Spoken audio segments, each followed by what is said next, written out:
आज की कहानी उस क्रांतिकारी की जिसने देश के स्वतंत्रता आंदोलन में शामिल होने के लिए अनेक मौकों का इंतजार किया और फिर क्रांतिकारियों के साथ मिलकर अनेक आंदोलनों को चलाया, काकोरी कांड में महत्वपूर्ण भूमिका निभाई और अंत में देश की खातिर अपना बलिदान दे दिया। आज के वीडियो में उन्हीं पर चर्चा। नमस्कार, आप देख रहे हैं टीबीसी वायरल हिंदी और मैं आपके साथ सुदर्शन सबलानिया।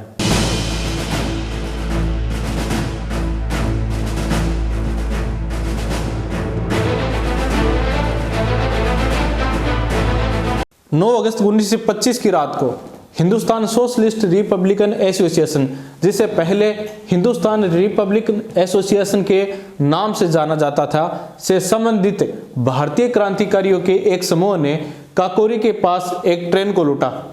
इस ट्रेन के जरिए ब्रिटिश राजकोष तक धन पहुंचाया जा रहा था। क्रांतिकारियों को अपना आंदोलन चलाने के लिए धन की आवश्यकता थी। खजाने की तिजोरी को हासिल करने के बाद क्रांतिकारियों ने उसे खोलने का प्रयास किया। जब बार बार प्रयास करने के बावजूद तिजोरी नहीं खुली तो उन क्रांतिकारियों में से एक ने इस काम की जिम्मेदारी ली और कोशिश के बाद वे तिजोरी खोलने में सफल रहे। इस शख्स का नाम था अशफाक उल्लाह खान। अशफाक उल्लाह का जन्म 22 अक्टूबर 1990 को शाहजहांपुर जिले में शफीक उल्लाह खान और मजहरुन्निसा के घर हुआ था। अपने स्कूल के दिनों में अशफाक उल्लाह कन्हई लाल दत्त और खुदीराम बोस जैसे बंगाल के क्रांतिकारियों के बलिदानों से इतने प्रेरित थे कि वे आंदोलन में शामिल होने के लिए अनेक तरीके ढूंढने लगे। यह अवसर तब सामने आया जब वे 7वीं क्लास में थे। 1918 के मैनपुरी षड्यंत्र मामले के एक आरोपी राजाराम भारतीय को पकड़ने के लिए ब्रिटिश पुलिस ने उनके स्कूल पर छापा मारा। इस घटना के बाद अशफाक उल्लाह ने अपने दोस्त बनारसी लाल, जो बाद में काकोरी मामले में सरकारी गवाह बन गया, से उन्हें राम प्रसाद बिस्मिल से मिलवाने के लिए कहा, जो स्वयं शाहजहांपुर से थे और मैनपुरी षड्यंत्र मामले में शामिल थे। अशफाक उल्लाह की बिस्मिल से मुलाकात 1920 में हुई और उनकी बढ़ती दोस्ती 1927 में उनकी मृत्यु के साथ ही समाप्त हुई। अगले 7 वर्षों से अशफाक उल्लाह और बिस्मिल ने असहयोग आंदोलन में एक साथ काम किया, स्वराज पार्टी के लिए अभियान चलाया और आचार्य के कार्यों को अंजाम दिया, जिसकी स्थापना 1924 में सचिंद्रनाथ सान्याल, जोगेंद्र चंद चटर्जी और स्वयं बिस्मिल ने की थी। आचार्य के एक सदस्य के रूप में अशफाक उल्लाह ने संगठन के लिए धन इकट्ठा करने के लिए कई राजनीतिक गतिविधियों में भाग लिया। अपने आंदोलन को चलाने के लिए आवश्यक धन जुटाने हेतु उन्होंने ब्रिटिश सरकार के खजाने को लूटने का फैसला किया। प्रारंभ में अशफाक उल्लाह ने इस योजना का विरोध किया क्योंकि उनका मानना था कि उनका संगठन अभी डकैती के संभावित नतीजों का सामना करने के लिए तैयार नहीं हुआ था। बाद में उन्हें इसके लिए सहमत होना पड़ा क्योंकि प्रस्ताव संगठन में भारी बहुमत से पास हो गया था।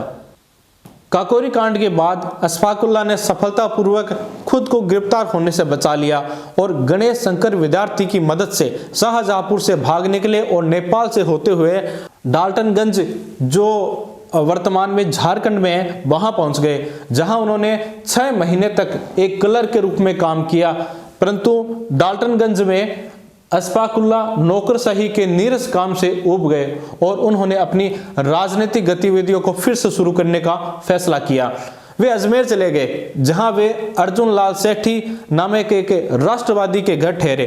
काकोरी संबंधित गिरफ्तारियों के मद्देनजर आचार्य पूरी तरह से अस्त व्यस्त हो चुकी थी और पुलिस फरार लोगों की तलाश में थी।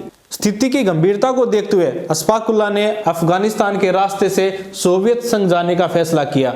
जब उनकी यात्रा की व्यवस्था की जा रही थी तब उनके एक दोस्त, जिसके घर पर वे ठहरे हुए थे, उन्होंने उन्हें धोखा दे दिया और 7 दिसंबर 1926 को दिल्ली में अशफाक उल्लाह को गिरफ्तार कर लिया गया।